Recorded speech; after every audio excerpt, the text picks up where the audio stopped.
Welcome to Essential Ingredients, powered by Next Gen Purpose. EI serves up thoughtful conversations with industry leaders and pioneers who support a regenerative future for our food system. The stories shared by our guests are meant to spark curiosity and inspire informed global change. So good afternoon, good morning, and good evening, I guess, right? Yeah. My name is Justine and I'm the host of Essential Ingredients. With me today is Nina Curtis. She is the director and chef at Plantish. Welcome, Nina. Thank you, Justine. It's so nice to be here with you. I'm looking forward to our conversation. Me too. And I really, we got to know each other over Instagram just a little, and I was so appreciative of you being so accessible and sharing information and being so supportive when our Instagram was hacked, that I just felt this genuine connection and I'm very excited to have you here today to be able to learn more about you and share what you're doing. Thank you. Well, I love what you're doing. I think I first came to know your organization as Next Gen Chef. So if I see chef in anything, I'm like, what's going on? What are they saying about chefs, or what are chefs doing that I can get in? And now I know Next Gen Purpose, which I love your purpose and what you stand for. And I've listened to a few of the podcasts, and went, oh, okay, I can get with that. Zebotics, probiotics and such, and farming regeneration. So all those things align with what I do and what I advocate for. So thank you. Well, I really appreciate that. And to know that you've been listening and aware of us since Next Gen Chef just makes me blush a little. Yes. I'm always happy to hear that, because we've evolved. As you evolved, we evolved, and we've evolved the community to be able to support our community members in a much broader way. We realize that not everybody is a chef that's changing the future of food and providing information and inspiring and innovating. So we really wanted to make it more all-encompassing. I think that's great. I mean, I strive for inclusivity and diversity. So we're on the same plate, I'm going to say. I'm going to say plate. Oh, I like that. We're on the same plate. That's great. So, first, thank you so much again for joining us. And for those that are not familiar with Plantish, maybe you could just take a second before we dig deeper in to get to know you, to just let everybody know what Plantish is, so we have a framework when we begin our conversation. Sure, thank you. I've been vegan for over 2 decades. Vegan in my lifestyle and vegan as a commercial professional chef, I'll say. So Plantish has been this concept, this working brand. When I haven't been I call it entrepreneur in other corporations, I've always, at an early stage in my career, realized that I'm kind of a product. I was in sales for years, and I would tell people, you're the product. People are buying you before they buy anything else. How does your product look on the shelf? So Plantish is kind of birthed out of that. I always say in Plantish, we plant seeds to really reap the harvest. And so Plantish is this collective. It's Plantish and Co. Culinary Arts. So it's a collective of all the things I really do in my life, from teaching and lecturing, doing dining experiences. As you know, I was recently at the White House and, prepared the first in the history of White House state dinners, a plant-based menu. So I have a lot of firsts in my life, and I've been able to bring that collective under Plantish, not veganish, because as with you, broadening the scope of the work and being more inclusive and maybe familiar, I chose to call it Plantish. But when I say I cook plant-based, I cook vegan. So for the record, everyone understands, because plant-based can be a confusing term these days. So yeah, I plant forward, right? People try plant to forward, plant forward, where it's a smaller percentage of meat, which is right. fine. I'm not judging anybody. Yes, no, it's just, no I think that the idea is many people think of plant-based, well, you can have plant-based and then plant forward. Right. And so yours right. is plant-based, specifically focused on plants, and Specifically it is vegan. So it's not plant forward, it's plant-based, right? It's plant-based, and it's actually whole plant-based foods. So that's another level that I'm, slow cooking, traditional foods, cooking with the whole plant, because I'll get people that say, oh, I don't like to cook. And in my head, that's what's like, well, how do you eat? How do you eat? But I also understand that we are a society of, fast food. I grew up in a house where my mom scratch cooked and she worked outside the house. And then my dad was a professional chef working in catering, in LA. So very much in the entertainment scene. And I'm the eldest of four. So it was just innate in me that you cook. And I had my easy bake oven, and I figured out how to pry it with a knife because I could smell the cake was done.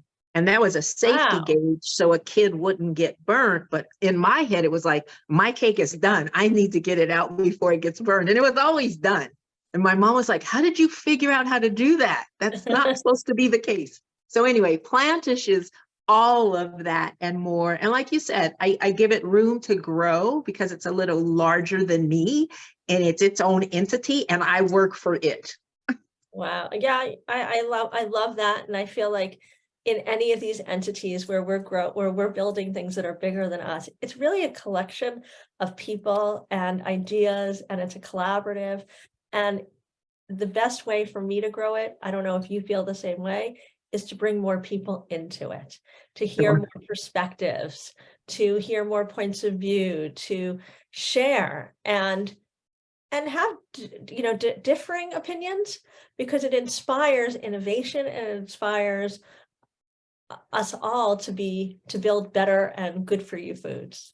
Yeah, I totally agree. It's just like being in the kitchen, when I've had different teams, I'm leading because it's the title I've tended to get. And I think that comes from being the eldest and having responsibility and 7 and 8 years old that I didn't even want. But, it's kind of the gene you get, like the cooking gene, because I really tried to run away from cooking when I was a kid. I was like, I'm not going to have anything to do with it. I don't get allowance.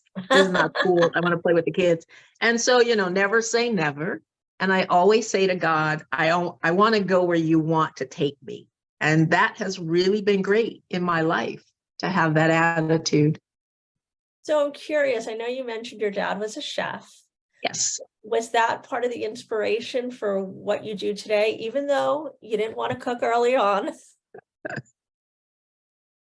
He and my mom, and I would say my grandmother, because I spent a lot of time with her also in the summers, right? She was actually a designer, but a really great cook. And she lived across the street from a park. So every day I'd go to the park to swim. I had a different bikini or swimsuit because she'd have scraps of fabric and I would show her a picture of a bikini I wanted. And she'd just whip it together in 15 minutes. So a little bit about, my design and food and how I plate things. But yes, I definitely feel my dad, because we have conversations today. He was planting seeds, just like my mom was planting seeds. So the seeds my mom planted was this very rich, cooking from scratch. I'm helping her, learning to do these things. And she had her own garden. And we'd go to Miss Mom's grocery store, or Mom's market. It wasn't a grocery store. And she'd get her bags and they'd be weighing out the almonds, the carob and such. From my dad's side, it was production. Mm-hmm. You could just be cutting a bucket of onions. And that's the part that really made me say, I don't want anything to do with it. Yet last year, I was one of 5 lead chefs. I'm here in Sacramento for the Tower Bridge dinner, which is an annual event. It's not vegan, but I represent it, the only vegan and female in the lead of 5. And we fed 800 people on the Tower Bridge. So It was constructed as a restaurant. So they definitely, yes, planted seeds. And when you plant seeds and you nourish them, Justine, I think even when you don't know you're nourishing them, because I've always cooked, no matter how far I ran from it. I just know I'm a good cook because I like to eat food. People say, why'd you become a chef? I'm like, because I like to eat good food. But yeah, for sure. They both, and my grandmother, planted seeds, and really they kept nourishing them for me. Neither of my parents are vegan, but they really respect what I've done. My dad has come to different events and worked for me, and I've paid him. My mom and I have these great, so, you have this rich conversation that I feel very blessed to have with both of them. Yes. That's so lovely. So it's really ingrained in you from the time you were very little. And has it become I mean, I know you love to eat, so you like to cook to eat. And I similarly feel the same way. If I can't go out and get a great meal, I'd rather make it myself because Yes. at least I know what I like and how to cook what I like. True. I do go out for inspiration. Yes. Yes. Of course. When you go to, that's why I want to go out. I go out for inspiration on what to cook at home. But the other reason I really enjoy cooking is, as you said, it became rich conversation for you and your family. I like to create meals that bring people together to inspire rich conversation. Sure. Yeah. And for No, me, and it's just a hobby for me cooking. I mean, I'm by okay. no means a chef. It's, for the holidays or for barbecues or whatever, but it to me brings together community and an ability to talk about shared values around what we're making, how we're putting it together, friends, families, etc. So I think it's integral It to is. It's, yeah. I think it's integral to our sustainability, to history. I find food is, you can really learn history from food. There's what's written in the book, and then there's generational recipes that have been passed down through my family. And sometimes people get heated about how much was supposed to be in it. And this person said that. So, it spans the scope of, I think, our civilization, which really keeps me inspired. And like I said, I'll probably, or I'm probably already planting seeds to become a food historian that would be still focused in plants, edible plants. So you've been a vegan for years. For Over how two many years? decades. Over 2 decades. So what inspired you? Was it health? Was it the animals? Was it all of the above? Yeah, yeah. I was competitively bodybuilding, natural bodybuilding, Venice Beach, and literally woke up one morning and my body was just like, we were not having any form of animal flesh or animal secretions. And I was like, what are you talking about? Where am I going to get my protein? And it really was that way. And people say, well, how did you know? What do you mean? I was getting nauseous, and I was about down to just fish as my animal flesh of protein. And because of the way my mom cooked, we always, yes, there would be animal flesh on the plate, but it wasn't the center focus. She cooked with a lot of ancient grains and pulses, and then of course seasonally. So again, those things, are planted, right? In high school, I worked at McDonald's, Burger King, Kentucky Fried Chicken. So you could have it your way, and I could flip those fries really well. But that was high school, but I would go home and eat. Like a lot of chefs do. We don't eat in the kitchen while we're making all this food. We don't have time. We have to taste, and there's cost, So you head home and eat whatever. So I just think that all of that, again, as culmination comes together to, make us who we are, right? How do we build character? How do we represent in the world? But yeah, so I was bodybuilding, and I had to do a deep dive. I was already from the bodybuilding and from being an athlete, heavily involved in the health aspect of it. Like, how can I perform? I didn't take any, as we called it at the time, and maybe they still call it juice. I was not taking any steroids. This was all natural bodybuilding, but there was a caveat to that too. So that's where I really started. And as you said, coming through the health door, although I didn't have any health issues, I was going to constantly increase my health and, perform better.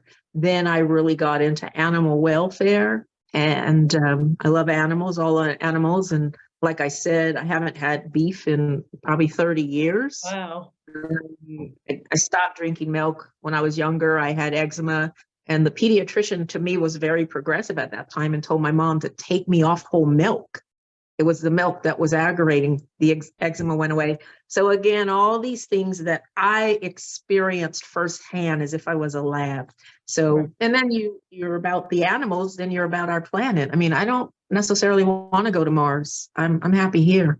Yeah, I hear you. I hear you. So it's I love your story and I love how it evolved. And I just I'm curious also about Plantish and then how you know you have this whole foundation of food and family and culture and different seeds that have been planted throughout your life to be able to bring you where you are today. That's really evident, right? And I'm wondering how you connected the dots to develop Plantish, which provides education and information and support and this community of resources to really help the next generation of you know chefs and people in this space, as well as individuals, have Right. access to this information and more. Well, I ran, like I said, as far away from food in my mind, how it was going to be, but I landed in professional spa, professional holistic aesthetics.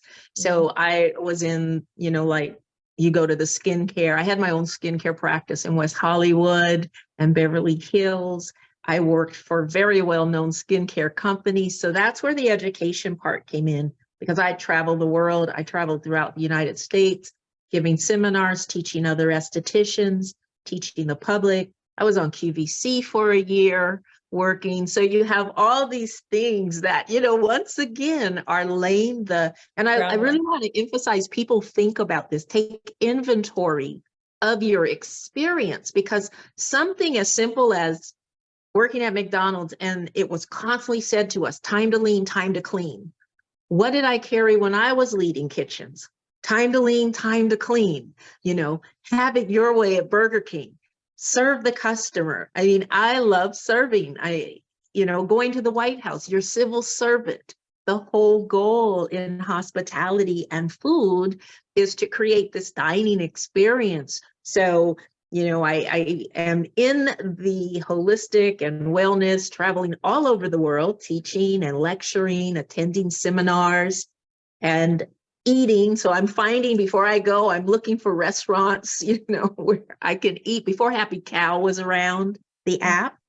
And then I really, really dove in. I mean, I also in college worked Marriott Group, Hilton Group, in Baxter's in Southern California. So I also had this scope of food service, Right. because I could go to school in the day, or I could even work in the day, but I could work in food service later shifts. So again, while I'm running away, I'm doing what I want in the day, but food has never left me. Food never gave up on me. Food service never gave up on me. It was like, you're going to find out. And then at a point when I got into bodybuilding, it was vegan was easy. I needed more. So I went raw vegan for 3 years. And I couldn't do it at the time. But when the time opened up, I attended the Living Light Culinary Institute in Fort Bragg, which was an all raw vegan culinary school. Right. And then I went to New York, Natural Gourmet, which is macrobiotic. When I was 6, my aunt was strongly into Eastern philosophy and practices, and she'd take me to Santa Monica Beach. And the deal was I would do yoga with her. So I'm, you know, doing hatha yoga and lotus pose with one eye open, trying to figure out the kid I was going to connect with so we could catch sand dabs. And she believed, being a macrobiotic eater, that, you know, if you couldn't cook it in a wok, you really shouldn't eat it. So again, and then coming from California, you know, it's the California cuisine revolution out of the mid, I guess, 70s that now I'm thinking my aunt and my mom were very connected to. And then growing up in that, and then, you know, I've worked from New York, Pure Food and Wine, to the Oh, that was Springs around Raw the Vegan. corner from my house. I Yeah, used to go there so all the see, time at One Lucky Duck. yes, One Lucky Duck. I mean, that little space did so much money. So again, I did my MBA at Pepperdine. I was the executive chef at a ranch in Malibu. So, you know, I've just weaved, and then that really, I always, in beauty and understanding how skincare products were made and understanding Cleopatra bathed in goat milk, you know, food was not leaving me. The food was not leaving me. So that has really continued. I moved up to Sacramento. I was recruited to come up here and work with a healthcare company that is based here, and they have 23 hospitals on the West Coast. Wow. So I opened a 5,000 square foot facility for the 1,400 associates we had, but it was really to be rolled out into all the hospitals. They purchased the Blue Zones project. So we were for those not incorporated. familiar with the Blue Zones project, can you just, Yes. tell us a little bit about it? I forget, it's not just you and I having this conversation. Yeah, so the Blue Zones project was initiated over 20 years ago by most known National Geographic and Dan Buettner, and there were other people for sure, but they were studying the longest lived people in the world. And the connection with Adventists, or the Adventist health that I work with, is Seventh-day Adventists, and a large population of Seventh-day Adventists live in Loma Linda, California. And that is the only zone, blue zone, in the United States. And then, it was Japan and Costa Rica and Italy and Greece. And they studied the lifestyle, which is important to note, the lifestyle of these people, centenarians that were athletic, active and moving. And they came up with the power of 9 of the blue zones. And that talks about movement and belonging. I'm not putting them in any certain order, and the right tribe. Wine at 5, except for Seventh-day Adventists, plant slants, no matter where they went with these people, plants were the focus, not the meat.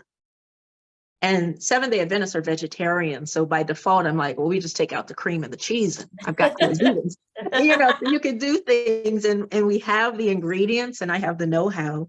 So that was and has been, I'm a speaker for Blue Zones. And so the thing I think today that we have to know, like with slow food and the tradition of that came out of Italy, and traditional foods that, are generational recipes and dishes that have been passed down, we don't want to lose history. We know the issue with books and banning of books. And I just saw something on Instagram where they're removing things, like I can't remember his name right now. He was in Los Angeles. He was a big health expert. He always wore a headband and like a leotard. This is back like crazy times. Oh, wait, are you talking about the exercise guy?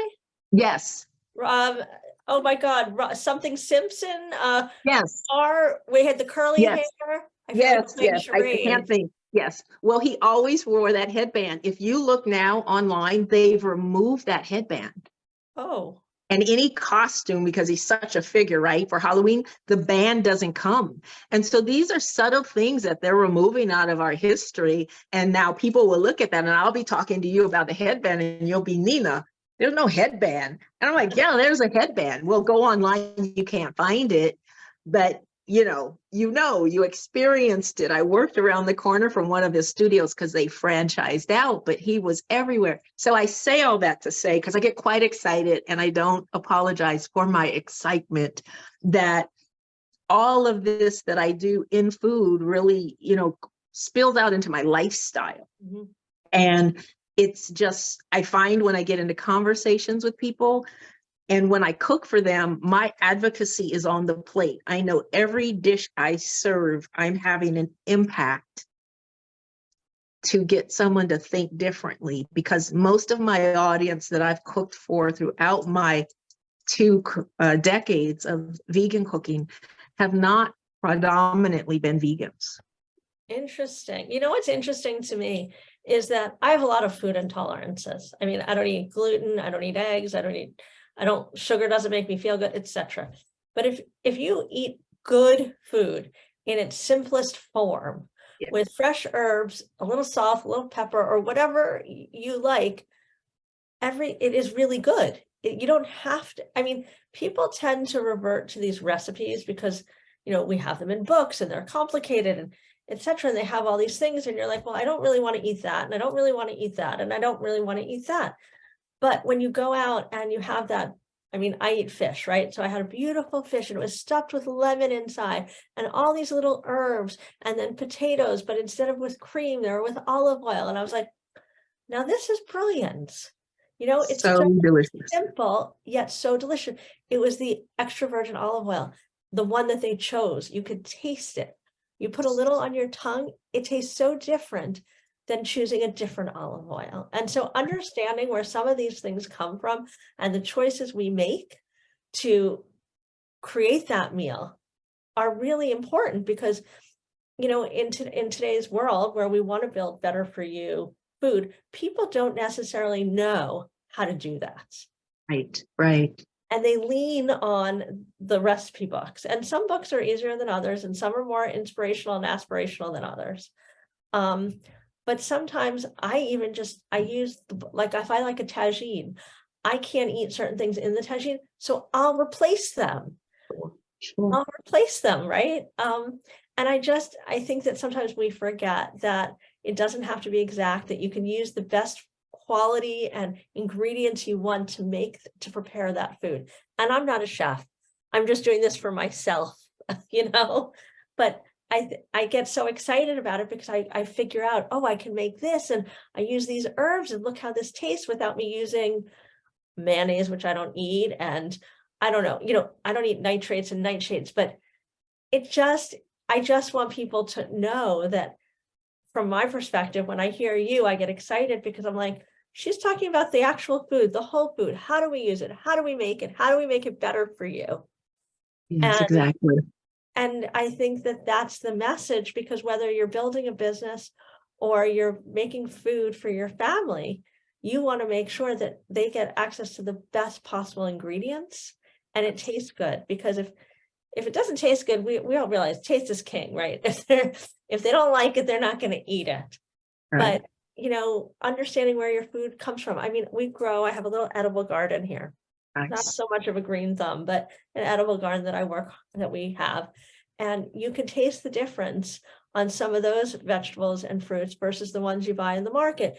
Maybe the ones in the market are picked too early, etc. I digress, but I just got excited when you were talking about that. And I was like, I love the whole ingredient aspect of this. I love creating simple things. And I go back to another thing that you said, which was about, you know, things from your childhood that your family made. And I think about all the things that I grew up with. My family's Jewish, and I don't know I'm sure you know, it's very dairy, right? All those balinces, and I can't eat any of that.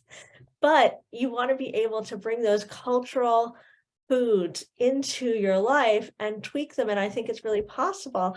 And I love to see that people continue to make those efforts to do that and bring it forward so that it's not forgotten, it's included, it's remembered, and it's celebrated. No, it's important. And I want to clarify, when I'm at home in my own kitchen, I'm a cook. I'm sure. When I'm in my profession out and doing what I have to do, I have that title because that defines a chef, that you're running the operation, executive chef, that I'm really running it and responsible.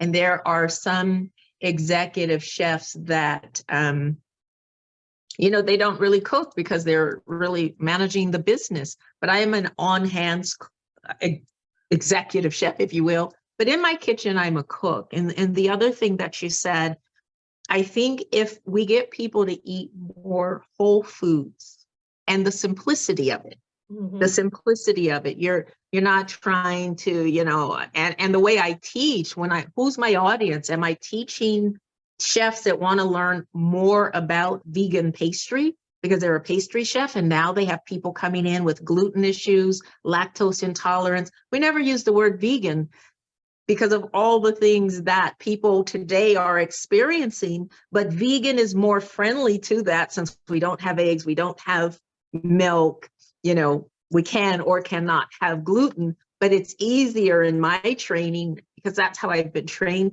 to be more compassionate about the needs of the audience that may be coming in. So I'm not that chef that gets mad when someone puts in a special order because they, you know, as chefs, we're artists. So we want to, like an artist, express our art on the plate, right? I always say I'm an artist on the plate. I'm an advocate on the plate. And I get to paint the plate with all these beautiful colors of the food I choose to cook. But I do agree with you because I lived in Beverly Hills for, a long time. So I kind of followed the ways. On Saturday. I knew like, okay, things are going to be closed. And I kind of went in that groove, the bakeries, everything. I'm very clear on, the dairy and eggs. But today we can respect the recipe of tradition and generations and make that. So I've taken a collection of my mom's recipes and veganized them.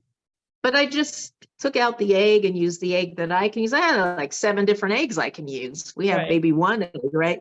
I have 5, 10 different milks I can use. So, and butter's the same. So it doesn't take away the tradition. Right. Because I think those that were creating those recipes at the time, my ancestors, they were so progressive in being able to use what we had and make something maybe of nothing or whatever. If they were in our time now, they'd still be that much more progressive. Right. So they're talking to me all the time, like, get with it, chick, don't do what I did, bring it forward. I didn't do all this work for you just to leave it the way you found it. Right. Right. Yeah, I think that that's great. And I think there's a whole conversation going on about, many cultural foods and how to make them better for you, whether it's plant forward, vegan, or just healthier in some way, shape, or form. And when I say better for you, it means that maybe instead of using 2 cups of sugar, you use 1 cup of sugar, or maybe you use dates to sweeten it as opposed to something else. I mean, obviously, there's a lot of different ways, but I love that, there's the ways to do that so it's not lost. And we can continue to, share that with our families. I mean, my favorite one is noodle pudding. I neither eat eggs, nor gluten, nor dairy. So I found gluten-free noodles. You can imagine, I made this whole thing because I wanted to eat the noodle pudding and serve it to my father who loves it. And comes every year and is like, am I going to get my noodle pudding? I can make one for you. I can't eat it. So I had to adjust the recipe to be able to continue that tradition and enjoy it as well. Yeah. And sometimes it's better, we don't push that envelope, but we let others say, wow, this is so good. And specializing in vegan desserts. I mean, I knew that was the leading card because no one asked, where's the protein?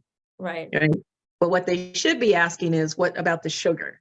So that is kind of interesting in our society where we choose it and how food companies, a message to Justine I really like to, and I push is processed food, heavily processed food, because I process foods all day. So let's be there.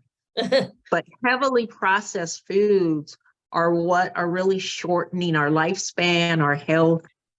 When I see kids in elementary that already are, experiencing type 2 diabetes and other gastrointestinal issues because they've grown up on processed foods, that's a real concern that I have. And I've worked with young kids, teenagers, adults, and our elders. So you see this, and someone may say, well, I don't have a problem today. I don't have to be worried about it. Like you're saying, make it healthier. But history shows, and working in the healthcare industry shows, more than likely you're going to come upon it. And it will happen like it's overnight, but it's been happening silently for years. So to digress back to now that you are more, I don't know about more, but you're very ingrained in the health industry, making food for the hospital, for these people. I'm wondering, what is your overall goal for that? Because I can imagine so many things, but I'd like to hear what what about this was most compelling and what you're hoping to achieve with food, and the hospitals. Sure. I was with that organization 4 years. So last year my assignment finished, but what's happened is a lot of people have reached out for me, and I was also working in tandem. I still work with Blue Zones. They're building a huge Blue Zone Center in Miami, which will be opening in 2025. I still work, I'm on the board of Plant-Based Prevention of Disease. So we are a nonprofit organization that really works with hospitals. Next month, I will be at a culinary medical summit, medicine summit, and I will be presenting to chefs and other dietitians in the hospital with regards to other ways to look at food.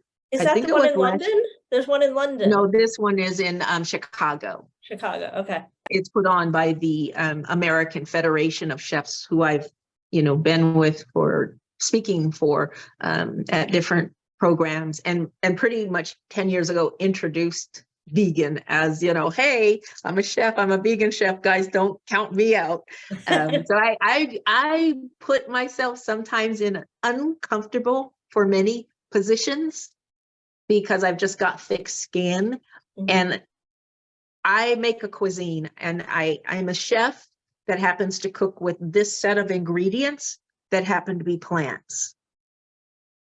Right. So I've had standing room only, like I said, of chefs that are pastry chefs, and speaking to them about switching out things and, some of the nuances that you have to consider with the flour, different flours. It's not always one for one, and all of that. So now where I'm at with Plantish and the consulting arm of it, I am working with a lot of health, well-being entities that may not want to bring it on fully as vegan. Labels get us caught up. Yeah. So I really talk about whole plant-based foods, Right. traditional foods, all the things I've shared with you. And that dialogue and this lexicon of words I've learned to use seems to make it more palatable for people to digest.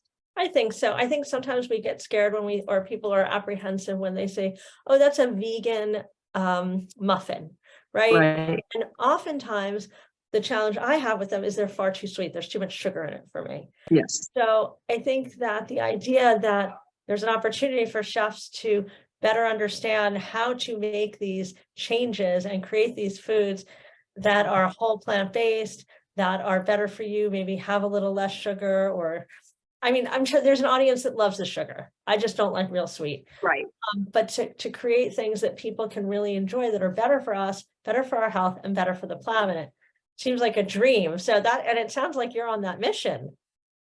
I am. And that's the mission I'm on, because when I was bodybuilding, when I came into the door of, Right. veganism is health, then you look at, as you said, then there's the animal component. So I've taken that on, and then you take on the planet component, and then you just take on the humane component, because there are people that are providing these foods that people are eating. Now you're talking industrial ag, right?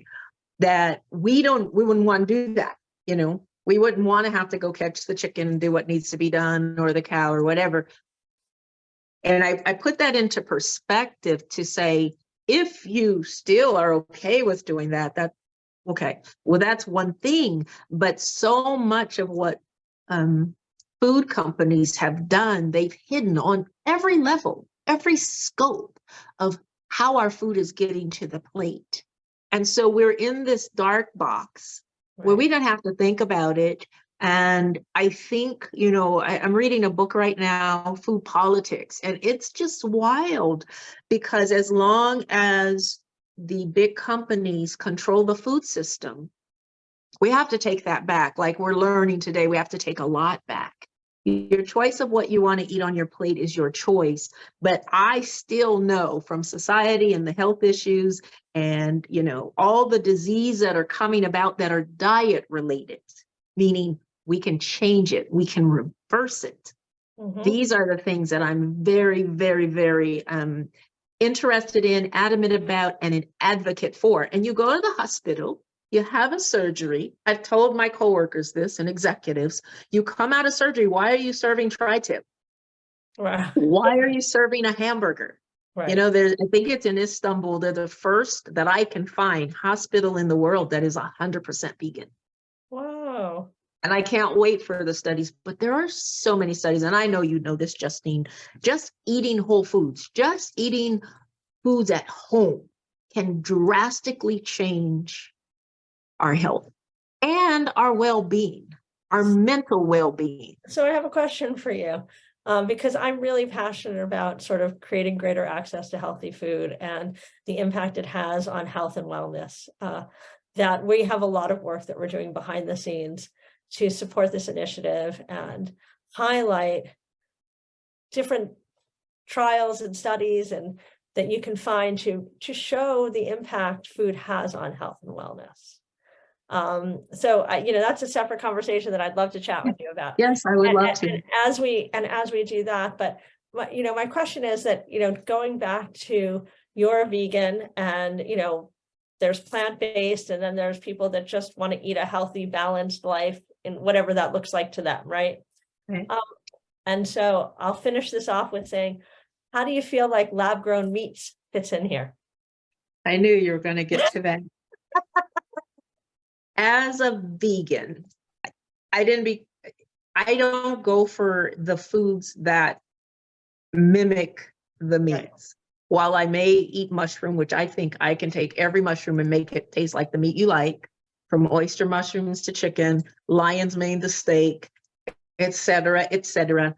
I am not a proponent of lab-based meats, but I am holding, as far as animal welfare, yes. But then I'm like, well, did you ask permission of the animal to take their sale? Okay, that's another question. Because we go back to Harrietta with the cancer thing, an African-American woman, and that's a whole nother story. And then for the planet, it appears to be much better.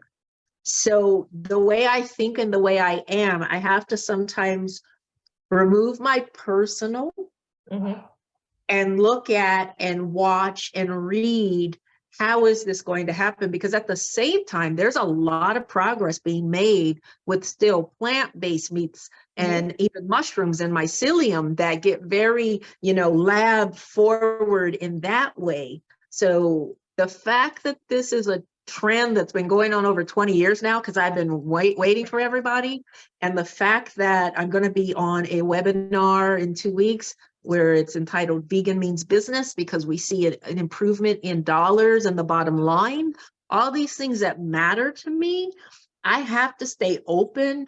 I have to stay observant, not so much have a judgment about something that I may not choose to put on my plate. And that, I think, has been my success in my adult career, that I hold my judgment and I really focus to have an opinion, do my due diligence, do my research. I got that from my MBA. We had to research things with papers, you know the drill. Right, yeah. I said, I can't wait to get done with this. But again, it's prepared me for, as you said, what are your thoughts? My thoughts are, I'm observing, because it's so new. Right, yeah. It's like AI. AI is not new. It's 45 plus years old, but now it's come to the masses. And now we have to really look at certain biases. And I say AI because AI will impact food. AI will impact everything, your audience, you and I, that we do. And so, I always pull back the lens and look at the world as it is. It's quite vast. So it's quite vast. Would you, as a vegan chef, would that be an option for you to put on a plate? Maybe not for yourself, but for somebody else? I've had to think about that. Up to this point, I haven't had to do it, but I will hold, I will plead the fifth. Okay. I won't push. Because again, where my concern is always animal rights. Yes. So I'm not just quick to go, oh, that's going to be better because that's worse. Right. I'm going to be, let's see how the verdict plays out. And I'm always interested in the intent. Who's behind it? Follow the money. I've had people say, oh, I've never met a chef with an MBA. I'm like, well, here I am. and more than that, and more than any of my formal, as they call it, education, I was planted with a seed of common sense. And that common sense is to stand back and go, does that really make sense?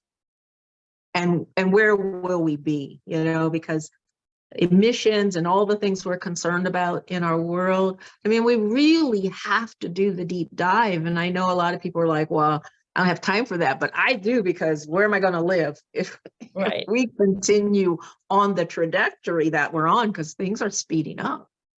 Yeah. So my last question for you, because I feel like I have so many, but is about the White House dinner, because that was a big deal to be able to be part of, to be able to create a plant-based meal.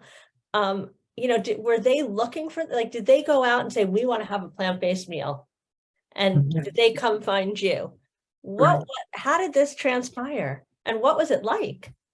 Right. Well, how did they decide on it was the Prime Minister of India, Prime Minister Narendra Modi, was coming for the visit, and he's a strict vegetarian.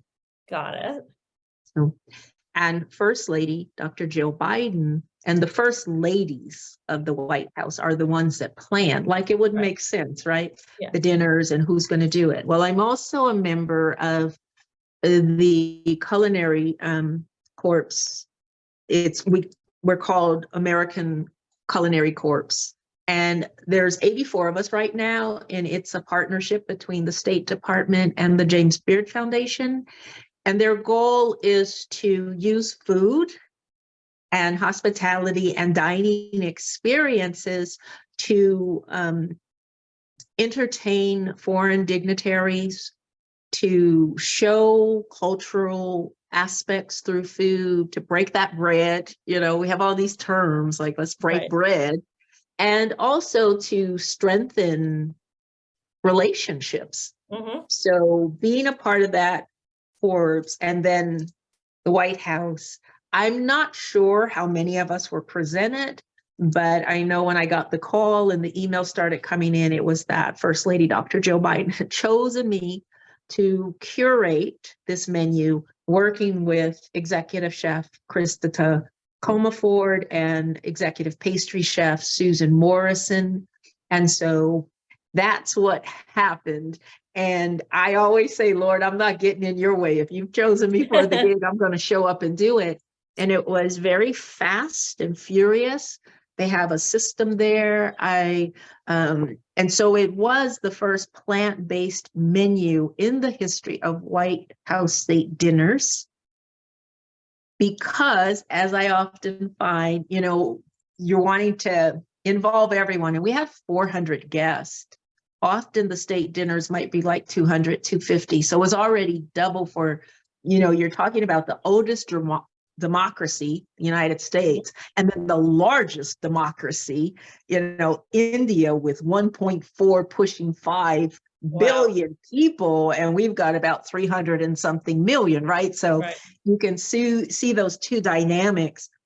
It was exciting. It was a pinnacle moment for me. And, it's not to be, it's a humbling experience, but I knew I was up for the job, like many that have come. So I went in, and everyone made me feel really comfortable. We did a tasting with the First Lady and her advisories. And so I get in a box, kind of the best way to describe it. So I just focus on the things at hand. So I don't let my emotions run with me, like, I am about to serve the First Lady, Dr. Jill Biden of the United States. I'm about to serve the Prime Minister of the largest. You have to control it, right? And so I think all of my experience in the kitchen, I'm going to say, in the professional culinary world, has set me up for that, because you have to be ready for a fire taking off in the kitchen. You have to be ready for your food, for your menu not getting to you. There's so many things, and it really showed me who I was.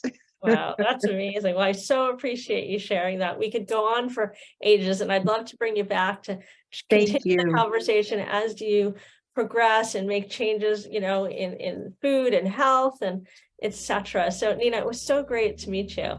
Thank you so much for joining us. Thank you for having me. Thank you, Justine. It was great to be with you. To learn more about these episodes and access show notes, go to nextgenpurpose.com and choose podcast. If you like this episode, head to Apple Podcasts or your favorite platform to subscribe and leave us a review. Visit the Next Gen Purpose YouTube channel to subscribe to our EI videocast and give this episode a like while you're there. Follow us on Instagram and LinkedIn at Next Gen Purpose and connect with me on LinkedIn or Instagram at Justine_Reichman. Thanks for joining us.